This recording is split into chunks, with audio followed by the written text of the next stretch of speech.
한 시간 거부터 해서 한 번에 통째로 정리해 줄 테니까 포인트만 잡아. 자, 나머지 분들 문제 푸셔도 됩니다. 들으실 분들만 들으세요. 자, 일단 여기서부터 출발이야. 우리가 도수분포표라고 불렀던 거 있죠.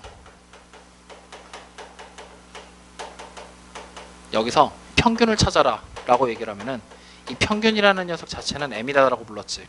찾는 방법은요, 총 도수분의 특정 계급이라는 녀석의 계급값에다가 곱하기 도수했죠. 맞니?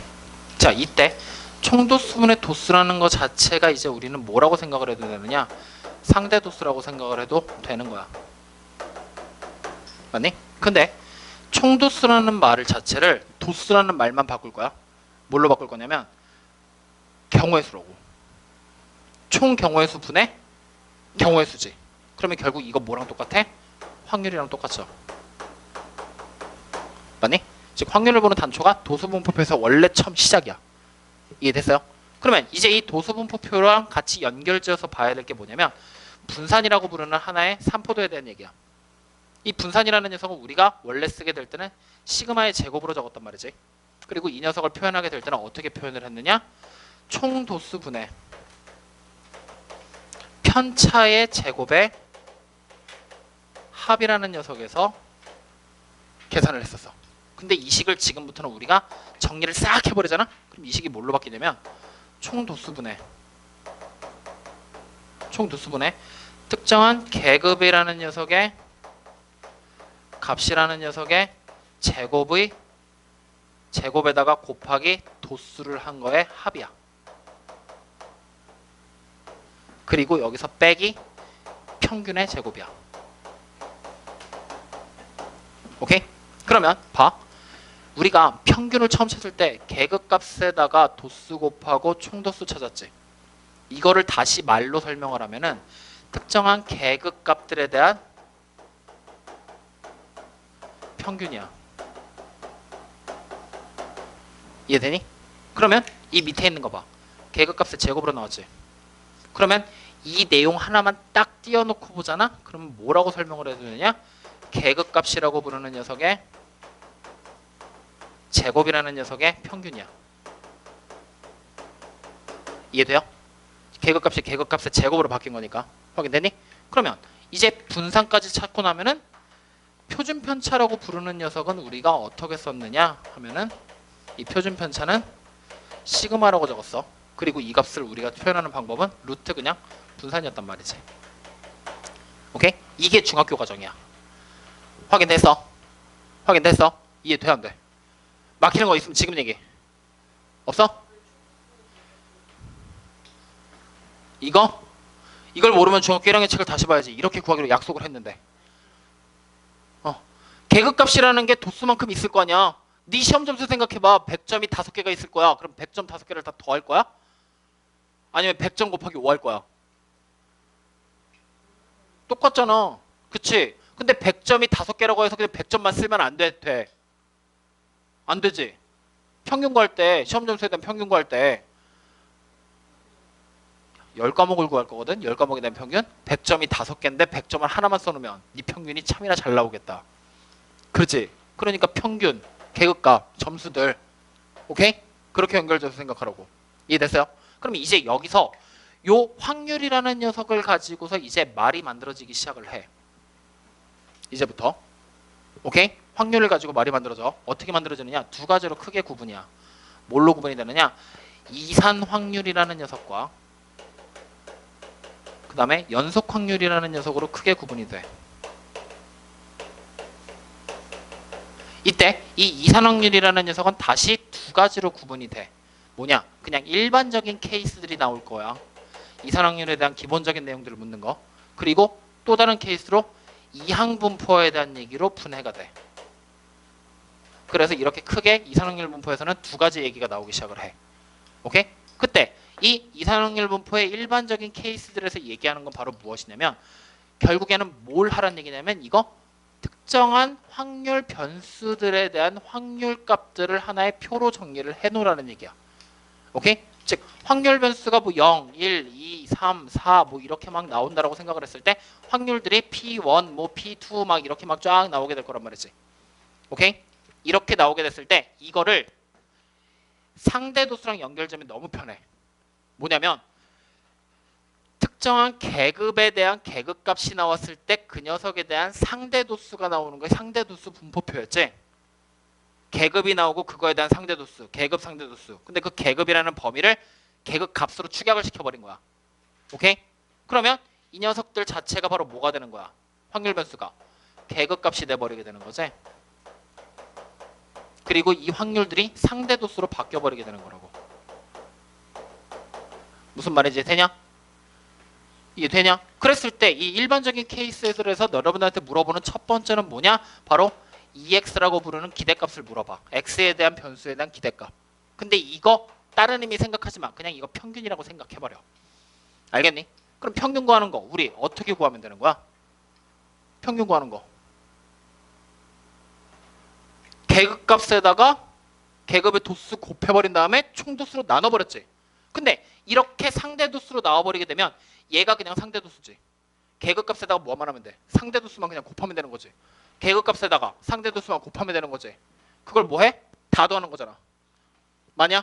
그러면 결국에 뭐야? 시그마 R이라는 변수가 0부터 N까지 어디까지 갈지 모르니까. 그치? 확률 변수가 어디까지 갈지 모르니까 그 상태에서 XR 그리고 PR 이렇게 확률 변수에 따른 확률 변수 확률 변수 확률 이해됐어요? 여기를 이렇게 바꿔줄게. 그러면 여기가 X1, X2, X3 이런 확률 변수가 나온다고 생각을 하자. 그러면 두 개 곱한 것들을 다 더한 게 바로 기대값이잖아. 확률 변수가 어디서 나올지부터 모르니까 보통 0부터 나올 거니까. 오케이? 자, 그 다음에 두 번째 이제 찾으라고 하는 게 뭐냐? 이번에는 분산이야. 그러면 이 분산이라는 녀석은 이것 따라올 거라고. 평균이 확률 분포로 넘어오면서 그냥 용어가 기대값으로 바뀐 거야. 그러면 우리 어떻게 하면 돼? X제곱이라는 녀석에 대한 평균. 계급값에서 제곱의 평균. 그리고 빼기 평균의 제곱 EX라는 녀석의 제곱으로 그냥 계산을 해버리고 끝난단 말이지. 이해돼요? 그냥 이걸로 끝. 일반적인 케이스에서는. 그러면 이 이항분포라는 녀석은 어떻게 등장을 하는 거냐? 독립시행이라고 부르는 것부터 출발이야. 독립시행이 뭐였는지 기억이 나 안 나? 안 나지? 똑같은 시행을 반복적으로 발생하는 거야. 내가 지금부터 소원이를 딱 보고서 내가 계속해서 얘기를 할 거야. 그러면 서로 다른 얘기가 계속 나오겠지? 근데 내가 소원이한테 한마디를 딱 해. 그리고 지원한테 한마디를 딱 해. 여기 딱 다른 말을 한 마디 똑같이 딱 해. 오케이? 즉 뭐야? 무한하게 내가 계속 반복하고 있는 거지. 맞아? 이게 바로 독립시행이라고. 반복하는 거. 예를 들어서 동전 던지는 거야. 내가 주사위 하나 이쪽에서 던지고 이쪽에서 던지고 이렇게 던지고 이렇게 던지면 서로 뭐야 연결이 되겠지? 뭐 동시에 3개, 4개를 던진 다음에 연결이잖아. 근데 하나 던지고 결과 보고 냅두고 하나 던지고 다시 결과 보고 하나 던지고 하나 보는 거야. 이게 독립시행이라고. 무슨 말인지 되냐? 그러면 마찬가지로 독립시행이라는 녀석 자체도 이런 식으로 확률 분포표가 만들어져. 그랬을 때 분명히 확률 변수라는 녀석과 확률이 똑같이 나오게 될 건데 확률 변수가 분명히 X1부터 시작해서 X2 막 이런 식으로 쫙 나가게 될 거 아니야. 그지? 근데 좀 더 구체적으로 얘기하면 독립시행이라는 녀석 몇 번을 반복할지를 내가 알아야 되는 거잖아. 맞지? 그래서 하나의 확률에 몇 번 중에서 몇 번이 발생하게 된다라고 얘기를 해. 그러면 중간에 나오게 되는 XR이라는 이 녀석에 대한 확률을 찾아버리시오라는 것이 바로 이 얘기란 말이지. 예를 들어서 동전을 내가 던질 거야. 100번을 던져서 앞면이 56번이 나온대. 그럼 100번 중에서 56번의 앞면이 나오게 되는 확률을 찾으라는 얘기잖아. 그걸 구하는 게 독립시행이라고. 오케이? 그랬을 때 그 독립시행에서 이제 확률들을 나열하게 되면 각각의 확률들은 분명히 NCR에다가 곱하기 일어날 확률의 R번 그 다음에 일어나지 않을 확률이 N-R번으로 해서 각각의 케이스들이 다 나오게 될 거란 말이지. 이걸 언제 다 구하고 앉아 있을 거냐고. 케이스들마다. 그래서 이제 생각을 한 것이 아씨 이러면 확률 변수가 너무 많아지니까 이거 좀만 더 고민을 해보자 라고 얘기를 하면서 새로운 분포를 만들어내. 그래서 나타난 게 이항분포 N,P야. 이때 이 N이라는 게 바로 뭐냐? 총 시행의 횟수야. 그리고 P가 일어날 확률이야. 이렇게 딱 만들어 놓고서 그 다음에 이제 우리가 뭘 했느냐? 여기서부터 이제 평균과 분산을 찾는 거는 그냥 가슴으로 받아들이라고 얘기를 했잖아. 너네 어차피 기억 못하고 듣기도 싫어했으니까. 그러면은 EX가 뭐야? 이제 까먹지 말라고 나 지금 계속 얘기하고 있는 거야. EX가 뭐야? MP. 그다음 분산은 MPQ. 그래, 기억이 되잖아. 여러 번 반복하다 보니까. 니네가 듣기 싫어하던 게 이거였어, MPQ. 내가 MP는 억지로 했고. 그래서 요거. 여기까지가 이산화황률분포 전부야. 그리고 나면은 이제 여기서부터 우리는 고민이 되기 시작을 했던 거야. 뭐냐? 확률 변수 겁나 많아. 이거 언제 다 계산해? 라고 생각을 했더니 그러면은 연속적으로 확률 변수가 나오게 될 때 이런 분포표 그리지 맙시다. 라고 얘기를 하면서 무엇을 하느냐? 확률 밀도 함수라는 걸 만들어내. 오케이? 그러니까 일단은 연속 확률 분포를 이렇게 일일이 다 나열해서 계산을 해보다 보니까 그냥 일반적으로 우리가 막 처음에는 계산을 했었던 거란 말이지.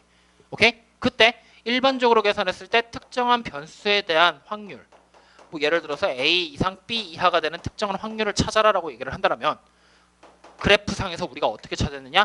인테그랄 A에서부터 B까지 이 확률 분포를 나타내게 되는 fx, dx, 즉 적분을 통해 넓이를 통해서 찾아버렸었단 말이야. 근데 이렇게 하고 났더니 이것도 귀찮다라는 거야. 그래서 이제 만들어내는 것이 무엇이냐? 바로 정규화라는 과정을 거쳐서 정규 분포를 만들어냈다고 처음에.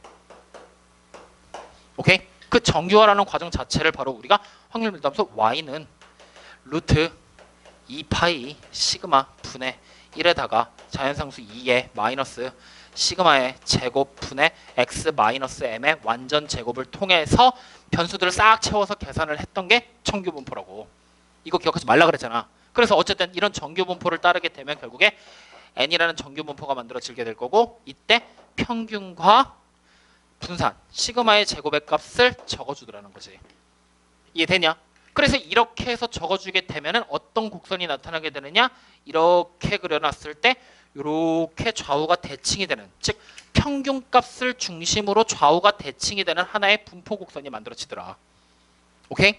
분포 곡선이 만들어지더라. 이때 이 정규 분포 곡선의 특징 첫 번째, 평균 m을 중심으로 대칭의 관계를 가진다. 즉 m이 대칭축이 된다라는 얘기가 되는 거라고. 가장 중요한 특징. 그리고 두 번째 특징 뭐가 되느냐? 시그마라는 값이 커지게 되잖아. 표준 편차가 커지게 되잖아. 그럼 어떻게 된다? 뚱뚱해진다. 어떻게 뚱뚱해지냐면 이렇게. 그 다음에 세 번째 뭐가 되는 거냐? 시그마 값이 작아지면은, 즉 시그마가 작아지게 되면은 날씬해진다. 니네가 좋아하는 그 날씬한 모양이 나온다고. 어떻게? 막대기처럼 생긴 거 이런 거 이런 게 나온다고. 오케이? 대신에 네 번째, 평균 m이라는 녀석이 커지게 되면요 평행 이동을 한다고요. 어떻게 평행 이동을 할 거냐? m이 커진 만큼 이렇게 m이 커진 만큼 평행 이동을 해서 이렇게 생기게 될 거라고. 이런 특징을 가지게 되는 게 정규 분포. 그랬을 때 이렇게 정규 분포를 그리고 놨더니 각각의 확률들을 이걸 적분해서 계산을 해야 되는데 이게 fx라고. 이게 이거라고. 무슨 수를 할 거냐고 이걸. 그래 안 그래? 그래서 이제 새롭게 과정을 만들어낸 거야. 뭘 만들어냈느냐? 바로 표준화라는 과정을 만들어냈어. 이게 왜 이런지에 대해서 의문을 가지지 마. 그냥 이렇게 하기로 약속한 거야. 뭐냐? Z라는 새로운 확률 변수를 만들어내고 이 변수를 계산하는 방법을 시그마 분의 x 마이너스 m으로 쓴 거야. 즉 Z라는 새로운 확률 변수를 만들어낸 거야. 그래서 이런 표준화 과정을 거치게 되면 다시 뭐가 만들어지게 되느냐? 표준 정규 분포라는 게 만들어지게 된다고. 서소원 씨 진짜 미안한데 여기 안 잘리고 나오는지 봐봐. 딱이야? 그럼 살짝만 돌려줘. 이쪽으로. 그걸 옆으로 옮기는 게 아니라 이렇게 돌리면 되겠지? 회전 모르냐? 회전? 평행 이동 말고 회전. 그렇지. 왜 굳이 꼭지점을 잡고 돌려? 밑에서 이렇게 돌리면 편할걸. 헐. 그래서 잘 나와? 여기까지? 자, 그럼 이 표준 정규 분포가 만들어진다는 얘기야. 그랬을 때 이 표준 정규 분포도 마찬가지로 정규 분포인데 기존에 있던 정규 분포랑 달라. 왜? 이거대로 계산을 하게 되면은 평균이 m으로 바뀌고 분산이 1로 바뀌게 될 거니까. 오케이? 그러면 결국에 이런 표준 정규 분포를 내가 곡선으로 나타내게 되면은 분명히 이렇게 생긴 거에 이렇게 생긴 분포 곡선이 만들어지게 될 거고 여기가 여전히 0이 되게 만들어진다는 얘기지. 즉 평균이 0으로 바뀌어버리는 차이죠. 오케이? 그렇게 했을 때 이거를 만들었을 때 이점은 바로 뭐냐면은 여러분들이 계산하기 귀찮아 할까봐 이쁘게 이미 표준 정규 분포표라는 거를 만들어줬어. 그리고 이걸 통해서 그냥 우리는 읽고 해석만 해서 산수만 하면 돼. 오케이? 이게 다야. 그때 중요한 건 뭐냐? 이렇게 일반적인 케이스들 쉬운 문제들에서 기본으로 알고 있으라고 얘기를 해. 이거 그냥 눈으로 보고 읽으면 돼. 얘 겁나 중요해. 왜? 이 새끼가 얘랑 계속 연결되거든. 왔다 갔다 하면서. 즉 이산확률 분포랑 분명히 정규 분포랑은 연속 확률 분포랑은 서로 확률 변수의 차이점 때문에 다른 걸로 구분이 됐었단 말이야. 그래서 서로 다른 방법으로 계산을 했었고 표현을 했는데 얘가 유일하게 양쪽에 다 걸치는 게 가능해. 왜? 여기서부터 확률 변수들이 겁나 많으니까 이걸 표현하기 싫어서 연속 확률 분포라는 게 만들어지고 그걸 통해서 설명이 된 거니까. 오케이? 애초에 시작은 달랐지만 결국에 공통점이 계속 발견이 되더라는 거야. 그래서 얘와 얘가 계속 연결된다고. 그래서 이 이항분포와 이 표준 정규분포 혹은 정규분포가 계속 왔다 갔다 하면서 문제가 풀리게 돼. 그래서 진짜로 중요한 거는 얘네들은 당연히 기본 공식으로 암기야. 이거 가슴으로 받아들여. 증명하기 싫다며. 받아들여. 그냥 학교 선생님 뭐 증명해준다 그러면 지금 나한테 했던 것처럼 똑같이 해라 가서. 진짜 똑같이 해라. 그리고 이거 미친 소리야. 여러분들이 보통 연속 확률 분포 내에서 넓이 구하고 확률 찾으라고 하잖아. 거의 대부분 문제 직선으로 준다. 그러면 사각형의 넓이 못 구하는 멍청이 없지. 삼각형의 넓이 설마 틀릴까? 그제?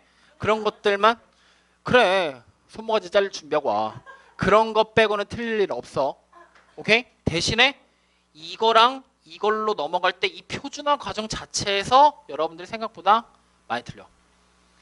이거 외워야 돼. 그래서 표준화라는 과정 자체가 외워져 있어야 돼. 이해 됐어요? 그래서 이게 지금 나오는 통계 단원의 전체야. 이제 남은 건 딱 10% 남았어. 모평균 모비율에 대한 얘기. Z가 표준화 과정을 거친 확률 변수야.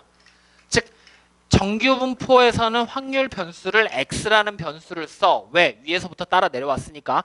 근데 표준화라는 과정을 거치게 되면은 표준정규 분포에서는 Z라는 하나의 확률 변수를 만들어. 가상의 변수야. 치환한 거야. 누구를? 얘를 치환한 거야. 그러니까 얘가 그냥 Z랑 똑같은 거야. Z가 뭔지가 궁금해하지 마. 그냥 이거를 가지고 만든 게 표준정규 분포야. 얘가 뭐야? 확률 변수라고. 이렇게 생각하면은 돼. 근데 이걸 다 기억하기 싫으니까 Z다라고 만들어 버린 거야. 이해되셨습니까? 틀리가 있나? 멍했으니 끊어줘. 여기까지가 다야. 공부해. 어떻게 하는지 모르지?